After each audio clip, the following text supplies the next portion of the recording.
The following is a production of the Neighborhood Sports Network.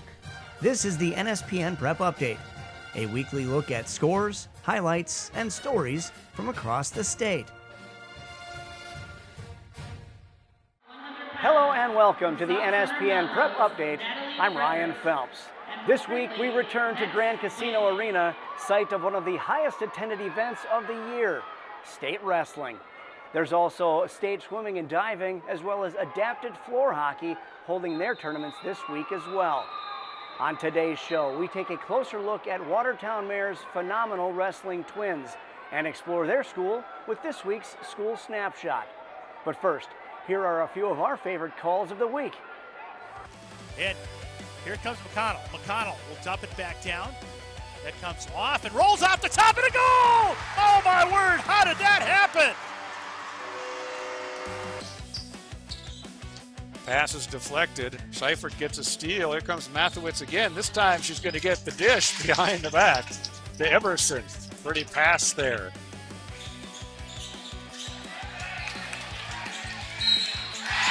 And a slam from Carson Diebel with the exclamation point.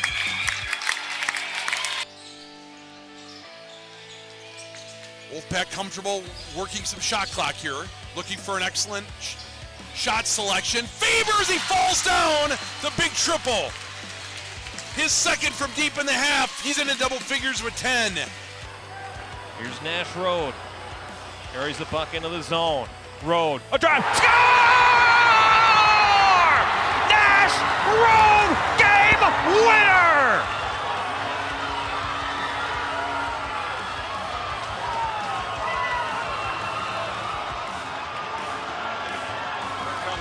Hayfield back, trying to expand the lead. Alexander on the right, not on the top. Christopherson drives in the lane, pulls up, shot is short. And what a putback that was by Morrissey. The ball on fingertips all the way, and Morrissey. In 1982, Brainerd won this tournament. In '89, they took second, and they haven't been back since, until this year. They returned with a new attitude and a new coach. The Warriors of Brainerd. Andy Picard is in his first year as the varsity coach at Brainerd, but he knows the program well. I am a Brainerd alumni, came all the way through. So yeah, my first year coaching, it's been a great experience. I've had a wonderful season with the kids, and yeah, really enjoyed myself. So yeah, we wrestled a great season, and found our way down here for the first time in 37 years, I think. So really proud of our group for pulling that together and making that trip. Picard is a 2003 grad, a former Warrior wrestler who went on to compete at NDSU and Mankato State, but he returned home several years ago and helped the Brainerd Youth Program. So, and that's the fun part when you start young and then you kind of work up with them. So, yeah, we had a good youth program that we built up, and these kids get to the high school level, and we're still young as a group. So, I'm looking forward to years to come. I told the boys after this, we got unfinished business, so I guess we got to make another trip down. Of course, a return trip to state is no guarantee, but they have the youth, the numbers, and the coaching staff. The secret is out. Yeah, there's no secrets to it. That's the secret, right? It's the hard work. Everything that you put in the room is going to be what you put on the mat. So just getting out there, wrestling hard every day in practice, and that's going to translate to on the mat when you're going to perform. So our kids bought into that, and have a mental mindset that ready to go after it every single match. So.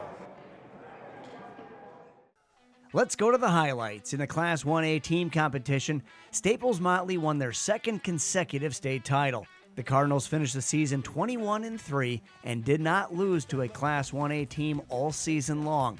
It was the 20th career team championship for head coach Jim Jackson, who also won titles with Apple Valley and Shakopee. As far as school history, besides being the second championship for the Cardinals, Staples can claim it as their 9th championship, having won 7 titles as just Staples from 78 through 85. It's the coaches, I would say for sure. They push us every day. I mean, there's no rest days, and mentality is a big part of it. And just as a team together, we have something special, and we We push each other every day. Practice is a grind. I mean, we don't lose in practice. Simley was on a mission this year in Class 2A. They finished 4th at state last year after winning 6 straight titles from 2019 through 24. After being the top dog for so many years, it was odd to see Simley struggle, dropping their first match this season. All of that is in the rear view now, as the Spartans won 23 straight matches en route to their 18th state title in school history. In fact, Simley won 9 of 12 matches in championship competition. Our teammates, just everyone coming together and really building off each other, and especially our coaches. Our coaches are our number one motivators in everything, in life, in practice room, in school. They really push us to make sure that we can become the best that we are able to become. Another familiar name topped the wrestling mountain this year at Grand Casino Arena. In Class 3A, St. Michael Albertville made it a three-peat with their championship. That shouldn't be too much of a surprise as the Knights head into next season with a 71-match winning streak. It's the 12th overall title for STMA, all of which coming since 1996. The funny thing is every year's hit the spot on. Every year is just so different. But what made this group special is that they formed their own identity. When you bring up that three-peat, it's easy to get lost in the shuffle. This is what it is. But this group kind of shut out that noise, and they went out there to set their own legacy, put their own brick on the wall. And they did it for each other, and they did it with each other the whole time. Class 1A individuals in the 127-pound weight class, Chatfield's Logan Pearson saved the best for last in his match against Wyatt Polarski of Holdingford. With each wrestler having scored only 1 point and just seconds left in the match, Pearson gets the 3-point takedown and the state championship. At 145, Trey Gunderson of Kirkhoven-Murdoch-Sunberg up big against Elijah Greenwald midway through the second, gets back points and gets the technical fall. It's the 4th state championship for the senior, who closes out his high school wrestling career with another title. What kind of a commitment do you do year after year to repeat? You know, you got to sacrifice the summers. You got to love the fight. You got to want it more. And I wanted it more this year. Class 2A individuals, this is what wrestling fans hope for. Down to the wire. Tied at 6 with 30 seconds to go. Casson Manorville's Parker Richards gets the takedown as Max Morgan tried to run out the clock. Richards gets the state title and the opportunity for a backflip. We'll find out more about this guy and his brother later in the show. For now, enjoy this nationally ranked wrestler from Watertown-Mayer, Mayer Lutheran. Titan Fredericks works hard, as always, to get the technical fall against Logan Refsnyder. Logan can't feel too bad. It's the 194th consecutive victory for Fredericks and his 4th state championship. Me and my brother never give up. We wrestle as hard as we can, no matter who it is. We warm up the same way, just as hard, no matter who it is. We can wrestle someone that we know we're going to beat. We warm up the same like it's a state finals match every single time, every single match, every single practice. Class 3A individuals, Monticello's Garrett Bauer at 285, showing what an all-around athlete he is. 3-sport star, committed to Concordia St. Paul for football, 2nd-ranked wrestler in Class 3A, gets some points at the end of the match to capture a state wrestling title.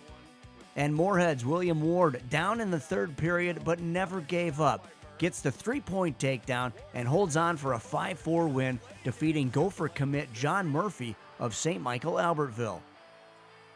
And then before that match, I was just thinking, I want to have fun for 6 minutes, as hard as I can.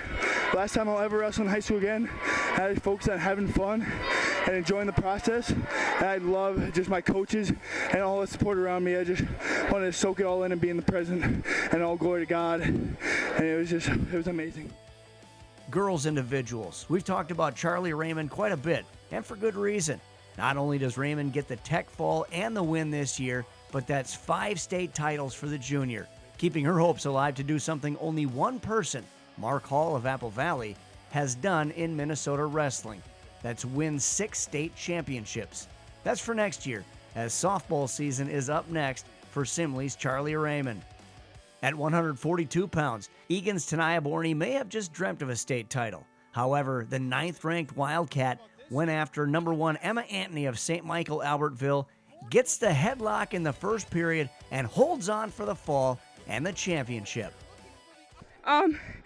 I'm very happy. I tried not to be nervous. I tried to put all my all out there, and it meant a lot to me and all my family and all my coaches.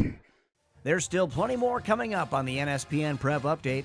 State boys swimming and diving and adapted floor hockey crown their champions, and we profile Watertown-Mayer's Frederick twins, one of which just set a state record.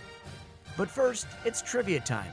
What school holds the record for most appearances in the state wrestling tournament? The answer, plus more from state after the break.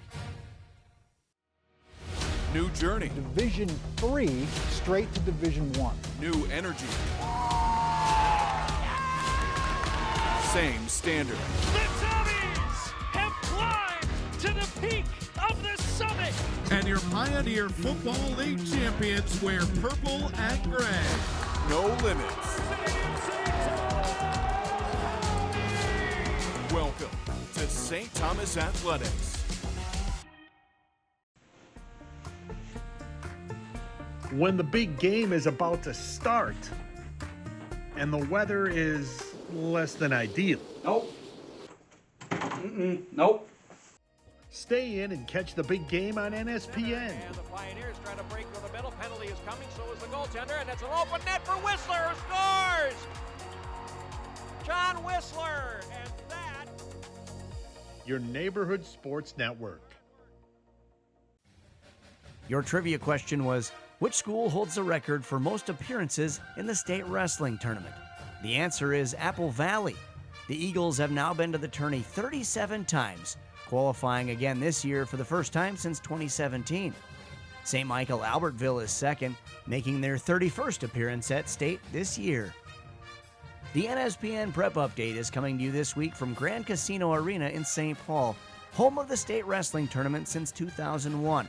In fact, this location in St. Paul has hosted almost every state wrestling tournament since 1975, except in 2021, when it was held at St. Michael Albertville High School, and 1999 and 2000, when the Civic Center was torn down and the tournament was held at Target Center in Minneapolis. Just made the trip down I-94 from Grand Casino Arena to here at the U of M for boys state swimming and diving, as we're joined by Phil Archer, Associate Director of the league. You're in charge of this meet. It's always a fun one. This year, especially exciting, is we've got some possible records broken. Yeah, it should be a great meet. You know, there's Chaplain Park's got a diver in this thing that's going to be awesome, and expecting some big things out of that. So there could definitely be some fireworks there. And the St. Cloud Crush, I believe they've got a 100 butterfly swimmer that is going to be challenging for all-time records here. And so, you know, last year we had a couple of records that were really cool and exciting, and so having two in here as well is something that definitely brings some energy to the event. You know, all of the league events are hosted by such great facilities. You know, Grand Casino Arena we mentioned. We're at Target Field for baseball and just all the great ones, right? This one's no different. We're at the U of M here, this, you know, a Big Ten quality venue. It's such a great place. Totally, yeah. We've got a great partnership with the University of Minnesota's Aquatic Center. Their rec sports in general have been really good for us here, and the pool is awesome. The staff has done a really good job over the years working with us. And between their pool setup, their dive well, and then the spectator area, you can't really ask for much more. When we talk about creating a first-class experience for the participants in this event, this is really where it's at. I mean, just a week or two ago, Big Ten meet was in here, right? And these kids are getting ready to experience that exact same atmosphere, that exact same facilities environment here for their state meet. You can't ask for much more.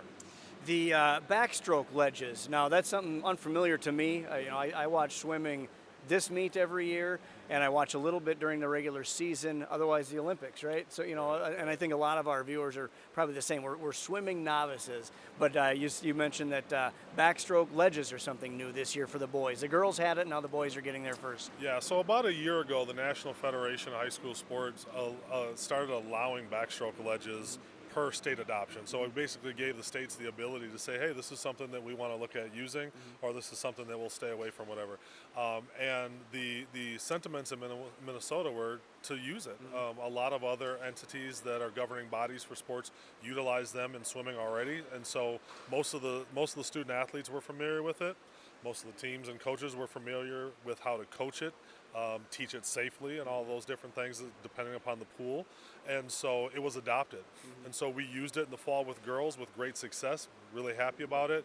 And this is the first boys meet that they're going to be able to use backstroke ledges. And essentially what it is, it's a tool that the backstroke swimmer can put their feet on to have a little bit more traction coming off the wall for their start. And so there's all different types of them, but the ones that we use here at the University of Minnesota have a cool retractable feature that they basically, as soon as the start happens, they get retracted and the pool's back to normal after that, the use of that. And it's not a required thing. It's a piece that a individual swimmer can decide to use or not.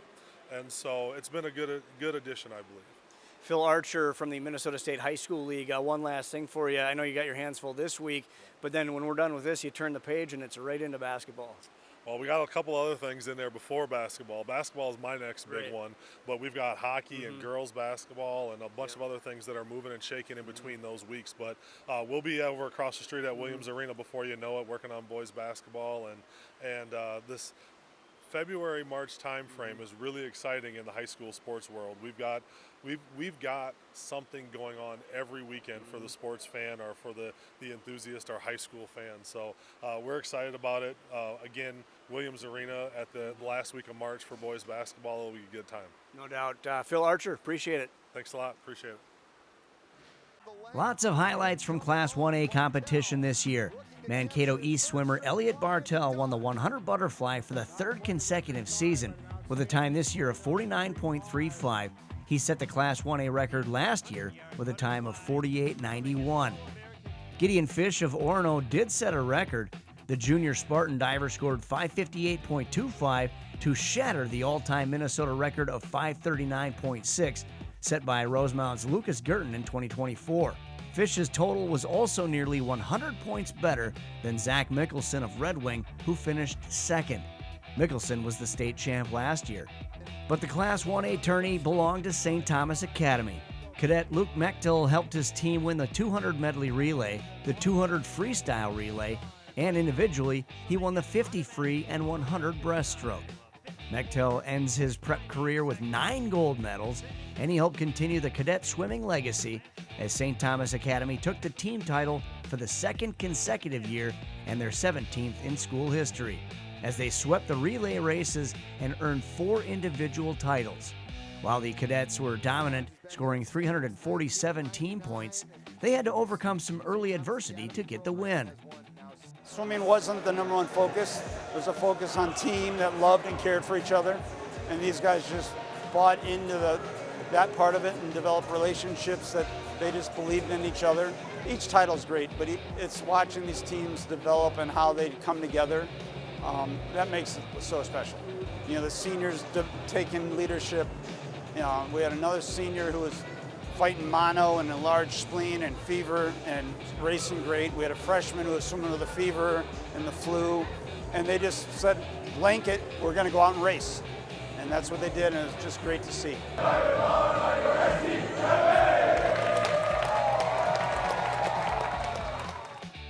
Some great stories in Class 2A competition. Let's start with Rochester Mayo's Kai Joyner. The sophomore took over the meet in the 200 free, setting a new Minnesota all-time record of 135.03, breaking the record previously held by Jack Dahlgren of Chanhassen. Joyner bests the mark by 36 hundredths of a second. Joyner would also take home gold in the 500 freestyle, not in record time, but an automatic All-American time of 4:20.78, almost 13 seconds faster than the field. Micah Davis of the St. Cloud Crush also had a great meet. Davis wins the 200 individual medley here and also hit the automatic All-American time, winning at 146.22, just 8 hundredths of a second shy of the Minnesota record. Davis also won the 100 butterfly in an All-American time of 47.01. 8 total state championships in the career of Davis, who heads to Virginia next year and maybe the Los Angeles Olympics in 2028. Edina takes the cake in the Class 2A team competition, edging out Minnetonka and capturing their 214th team title in Edina high school history. Though they only had one win, Patrick Curran's 100 backstroke victory, they placed high enough everywhere else to have the points to win, including spots 2, 3, and 4 in the diving competition. It's 3 straight team championships, 7 wins in the last 8 years, and 17 team titles overall for the Hornets. We've done this before where we haven't won any events, and we just have, you do it with team depth, and every person counts, every person matters. We have a large number of seniors, and seniors help lead the team not only in the water but out of the water. They help the younger team members, but our underclassmen are still very well. All of our divers returned. We had 2 ninth graders in the meet, and one of them scored and one of them did not. So that's very helpful, and hopefully we'll have some more as they keep coming. More state highlights. This is adapted floor hockey. Brainerd continued to dominate their opponents this season, winning their 8th state PI championship and 3rd in 4 years with a 7-0 win over Maple Grove. The Warriors were undefeated for the 2nd consecutive season, outscoring this year's opponents 112-10. Ben Pfeiffer had 5 goals in the championship, while Evan Bartlett scored 3. And the South Suburban Jets won their first CI floor hockey state title since 1995 and the 3rd championship in program history. Easton Anderson scored 7 goals in the title game for the Jets as they defeated Mankato 11-2. Anderson scored 7 goals in the semifinal and tallied 18 goals in the state tournament. From floor hockey to ice hockey, section championship, St. Thomas Academy versus Rosemount. Tied at 1 in the 3rd, Rosemount on the power play. They made patience count. Top of the screen, Connor Schubert would score to give the Irish the lead. 2nd goal of the night for Schubert. They'd need an insurance goal from Cole Brownhausen to seal it as Rosemount wins the 3AA championship 3-2 over the Cadets. Chisago Lakes versus Matamidi. Zephyrs up by 4, but working on things that might come up at state. Brock Gutterman with the give and go to Blake Loida. Loida would give it back, and Gutterman with the goal. Zephyrs take the 4A championship 6-1 over Chisago Lakes. Andover versus Centennial. Lots of action here. Bad news for Cougar goalie Quinn Gould. Brody Peterson would get the goal off the quick assist from Casey Rogers. Andover with the upset, 9-5 over Centennial to capture the 5AA championship. Andover was a 5 seed in sections. Gentry Academy versus White Bear Lake. Late in the 3rd period, with the game mostly in hand, Brecken Zabrock puts an exclamation point on the win, stealing the puck in the defensive zone and then taking it all the way to the empty net. 3-0 Stars. Gavin Gross gets the shutout with 21 saves. There's still one more segment to go on the Prep Update. When we return, we have a story on the Frederick twins from Watertown-Mayer and profile their school on our School Snapshot. There's a new destination for all things Minnesota high school sports. It's called Strib Varsity. It's from the Minnesota Star Tribune, so you know it's trusted. With a deep bench to cover all of Minnesota.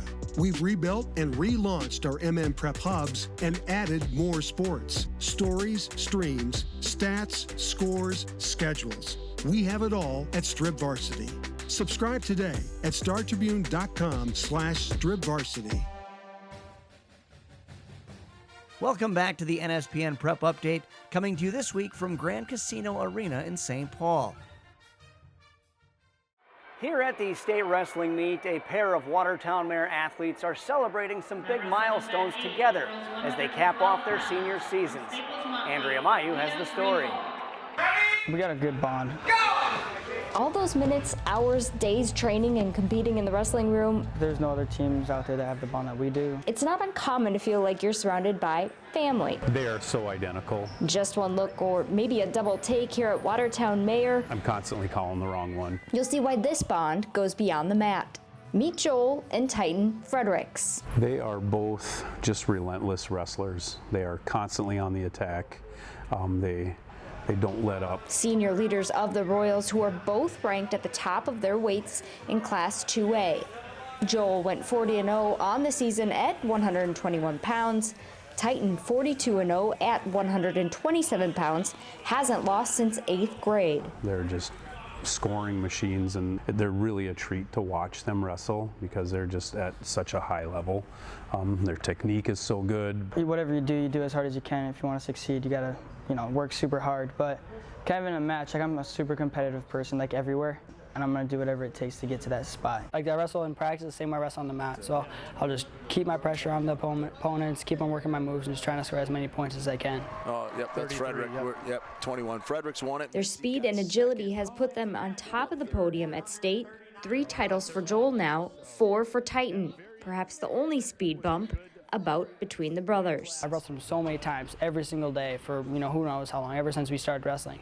So it's like wrestling yourself almost. Like you kind of go in the match like thinking different. Like I can't go out there with the same mindset, and I can't wrestle Joel how I wrestle my buddy Sully. I get out to kind of like change style because he knows everything I do, and I know everything he does. They're each other's best practice partners. They bicker like normal siblings do. It's so simple and quick. The Fredericks are a wrestling family. Dad's love for the sport rubbed off, and he's been able to watch them grow as an assistant for the Royals. Push on him, Joel. Push up. Yeah, buddy. Titan's more of a bull in a china shop. Joel's more technical. A way of life for the Fredericks family. Creating good humans is the ultimate goal first through the sport of wrestling. There's so much in life that pertains to this kind of stuff, adversity, fighting through things that are hard. We learn to be comfortable in uncomfortable settings. The twins helped lead the program to its first state team appearance ever back in 2022.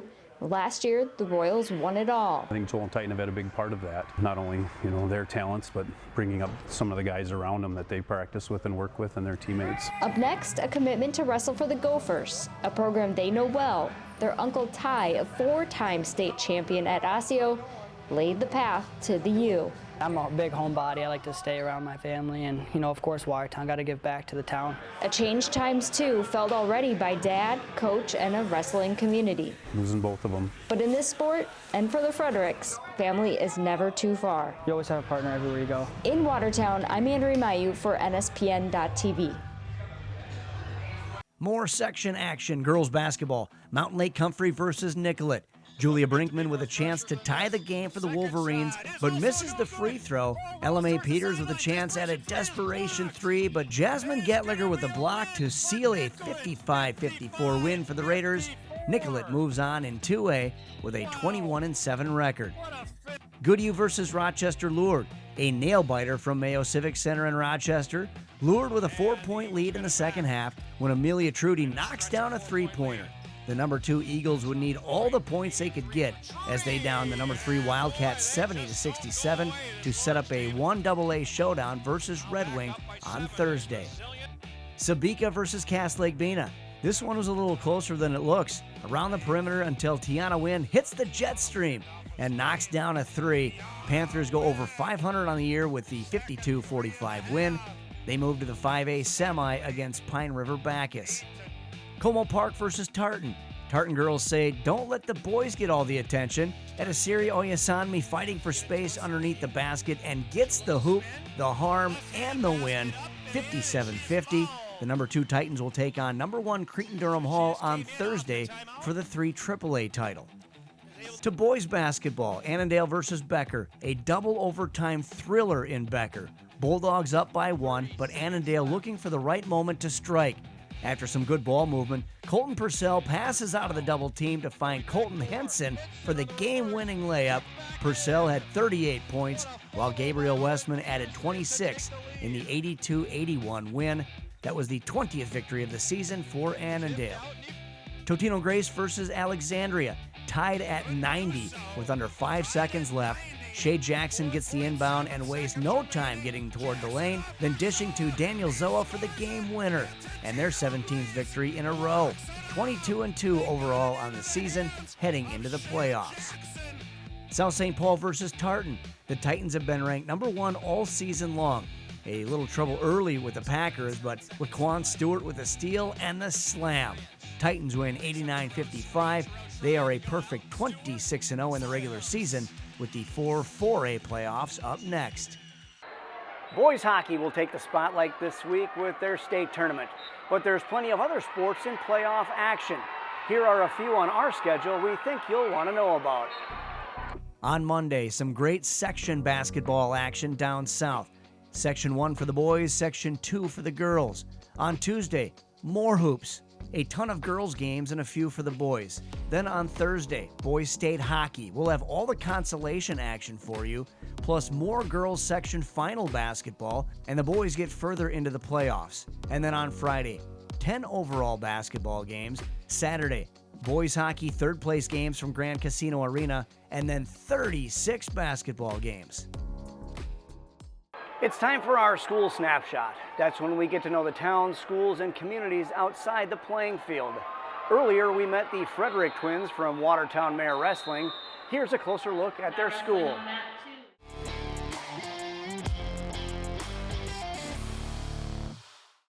A little less than 40 miles due west of downtown Minneapolis sits Watertown-Mayer High School, welcoming students from those two cities and the surrounding area since 1962.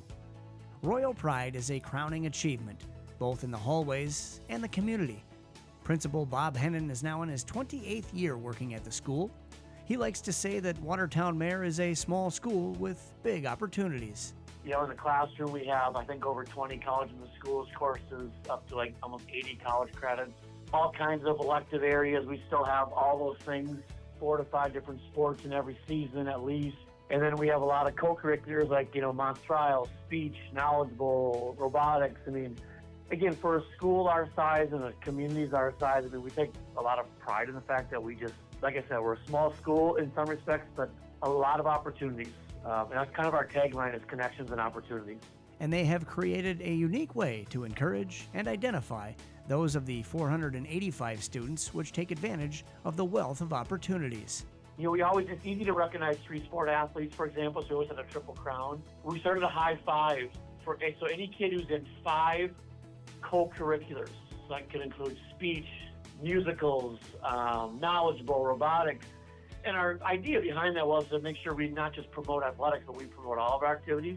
And there's a big banner in our hallway, main hallways, every year that goes up. So and a lot of our kids who are involved in athletics also are involved in our fine arts too. Accommodating, encouraging, respectful. It all makes Watertown-Mayer a great place for students and faculty. You know, you say hi to kids, they say hi back to people. Kids are enjoying their time with each other. It's just, like I said, it's just very relaxed, especially from a principal perspective. Like, I get to make more of a positive difference with kids. I don't have to spend my time dealing with the negatives so much.